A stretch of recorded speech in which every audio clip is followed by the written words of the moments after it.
MorningLine, our guest with us this morning, Davidson County Sheriff Daron Hall. It's good to have him on. And we had Charles waiting through the break. Let's take his phone call. We've got some things to talk about with you, but see what Charles has on his mind. Good morning, Charles.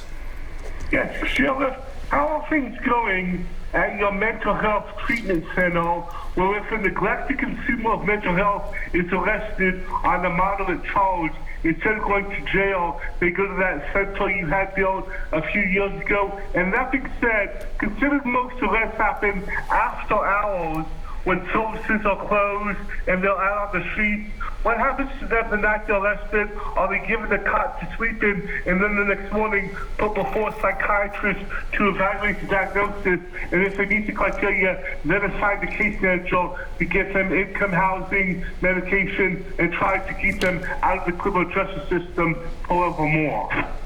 Great question. That's great timing. Yeah, we were talking about that during the break, and yeah, you want to touch on that, and we can talk about the specific case that we were discussing, because I know you're checking on that right now. But yeah, Charles, you hit it right on the head. We, we 7 or 8 years ago tried to come up with a model that if a person who was basically in contact with the criminal justice system because of an illness, and there are many, when they arrive at our doorway via the police or other law enforcement agencies, then we wanted that person assessed from a mental health perspective immediately. We're the only jail in America that the first person you see when you get there is a master's level mental health clinician. What that really means is when you arrive, other than just searching to make sure you don't have weapons and other things going on, the first thing that happens is they do this assessment to determine what is your acuity level of mental health, and everybody, no matter who you are all assessed.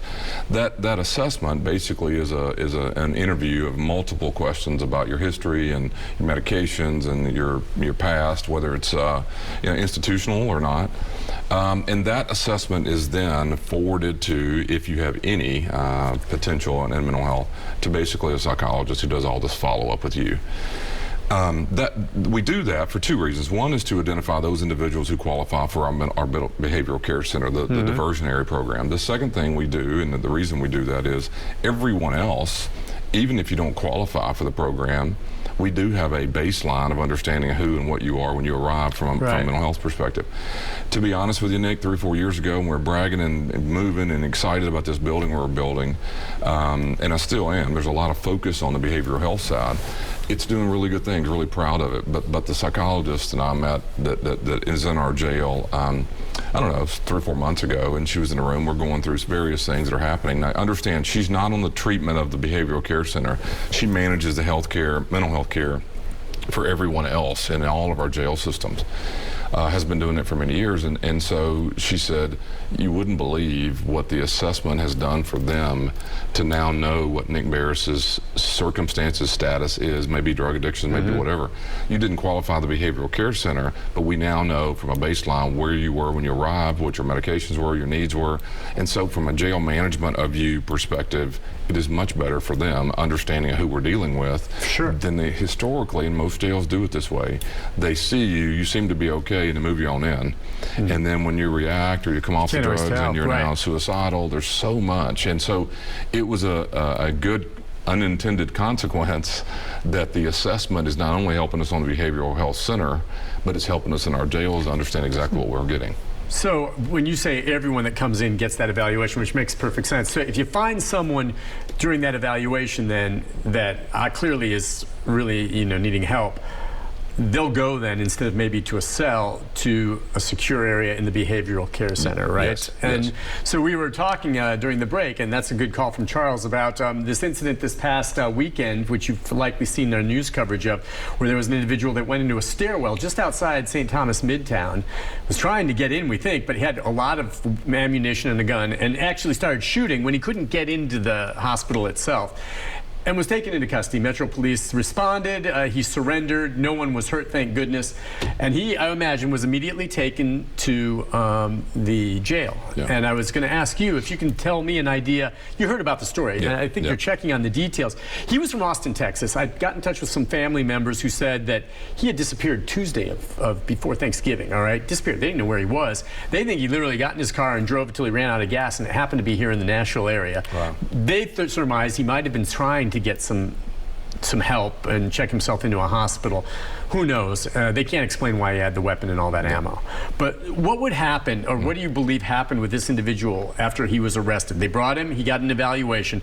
Sounds to me like he's messed up. So what would happen? Great question. So let's just use the arrest. The arrest was probably reckless endangerment and disorderly conduct and all that. So there is reason to arrest him. So the police bring that person, that body, to the front door of the booking room, as we used to call it.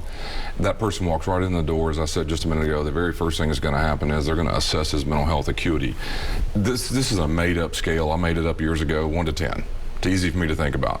1 to 10. So what that means is a person who's a 9 or a 10 on an acuity level on mental health is openly psychotic, maybe homicidal, suicidal right now, maybe harming themselves.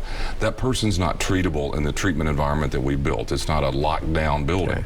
So let's just use a 9 and a 10 wouldn't be eligible to move over until we stabilize that person. Maybe 2 days, maybe 2 weeks. In a cell, then they have to be stabilized. They would be over into our medical unit usually. Or a suicide watch or something like that. So there's a 9-10 number that I've made up. Okay. We can't handle. The 1 and 2 on a scale really don't need treatment. What that is a girl or a boy in the 20s who broke up with a girlfriend, got depressed one time. I was on medication 10 years ago for 2 months, but I haven't been on it since. But that does score you as having a previous mental health history on our 1 to 10 scale that I'm using. And so what we would say is the 1 and 2 do not need treatment. The 9 and 10s can't be treated in this model. Okay. But if you want to go 3 to 8, that's who we're looking for. And so this individual, let's assume that he qualifies on the 3 to 8 scale, and I'm just making up numbers here, then that means he can and should receive mental health treatment in lieu of the criminal charges that we all have on him. That determination has to be made by the DA, meaning I can't wipe away the charge that the police have brought him down here on, but the DA can. And so every morning at 7 o'clock, 7:30, 7 o'clock in the morning, before court, there is a DA who lives in our building with us, a public defender who lives, as in every morning, in our building with us, and then my staff. And what they do is they review that arrest you're talking about. They review the 1 to 10 scale. They say, wow, mental health, he's a go. Yep, but we have a violent, I'm making up something here. Okay, now he'd be violent, maybe. Now, would he be going into the behavioral care center? Potentially. Now, so what the DA's rules are, which is completely their authority, is if there is a victim of that crime who is willing for him to go to treatment in lieu of jail, they move him directly in. Okay. Which I think is fantastic, by the way, because when I started the idea, I was thinking it was misdemeanor charges only because I was afraid people wouldn't want to support it. The DA's office, to their credit, there's a woman named Jordan who is from the DA's office who does this work. A lot of these are domestic partners, domestic relationships. Brothers live together. You get off your medications, you threw a stereo at me. I didn't know what to do. I called the police. And so as long as I, the victim in this case, am okay with your felony reckless endangerment going to treatment in lieu of jail, the DA moves you in there. So we have a lot of felonies in the behavioral care center, which we didn't expect. Right. But that's clearly, and by the way, a vast majority of victims want treatment in lieu of jail for the person. Sure. So in this case, because, and I know a little bit about it, not much, if there had been someone who was shot at, who was the victim, and the DA reaches out and says, Nick, I understand it was a very dangerous situation, but this person can go to treatment in lieu of jail in the behavioral care center, are you okay with that? If the victim says yes, the DA moves them in. If there's no victim involved, it's purely the DA's decision. Okay. And again, this is a pretty high profile case. I won't be surprised, and I'm not saying they're there yet, that he doesn't end up there.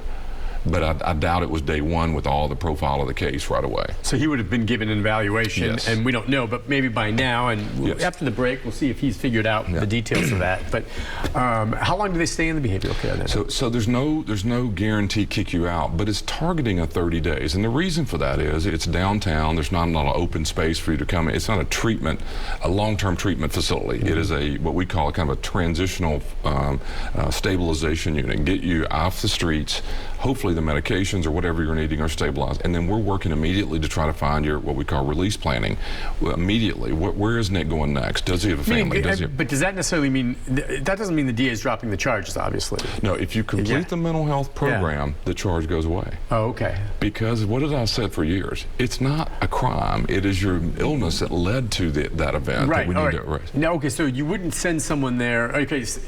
What if the DA says, I mean, we just need to get him stabilized, get him to the point where we can, put him back in a cell on his own, but we're still going to pursue charges against him. Can they? I have been pushing back on this. We have had episodes like this. Here's what I don't like. Let's use your example.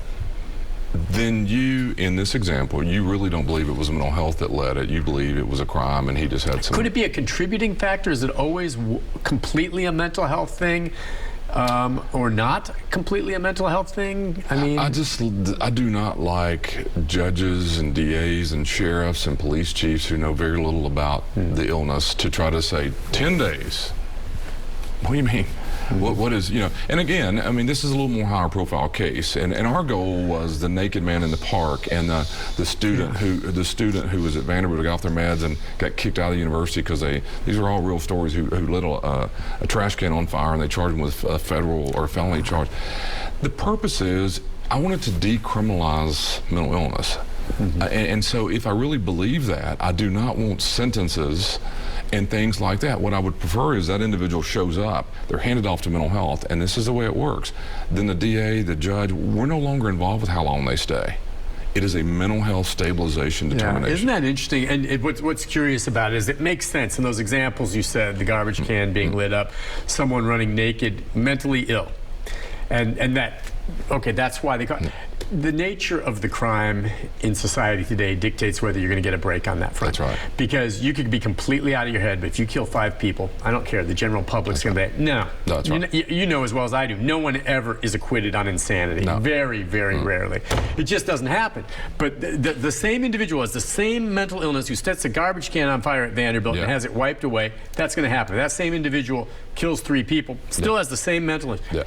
That ain't happening for that person. Right? Now, how do you wrestle with that? Because I understand why. This guy maybe is more dangerous, but if it's the same level of mental illness, one gets a break, the other doesn't. I have an answer, because I sleep on this question all the time.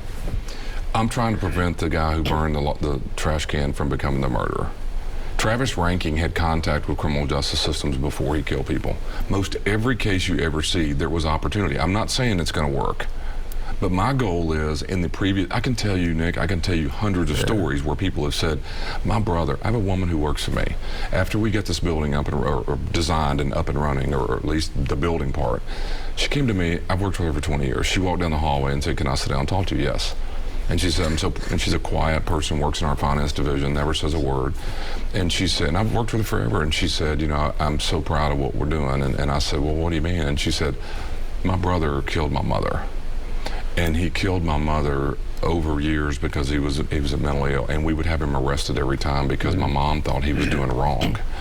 And if she only knew today that when he would have come in contact, that arrest may have led to a different path versus just criminalizing him. Keep in mind, the reason that it's bad is not only are they not getting help for the real issues that are going on, but you're also, the collateral damage of an arrest means you have a probation officer and you can't find a job and you have all these fines and the fees, and so what do you do? And so then you're rearrested. And so I'm not defending their actions, but my goal is that the trash can burning student is treated and stabilized where he or she doesn't turn into Travis Rankin. And that's, okay, yeah. So what you're saying as we go to a break is the odds are that when the homicides occur, there were signs before that, which had they been addressed properly, maybe you could have avoided it, and that's prevention. And most criminal justice systems historically don't do anything but arrest, and so we're trying to do something differently where maybe that leads to a different pathway. It's the way to go. We'll take a break on that note. We'll be back with more with the sheriff right after this.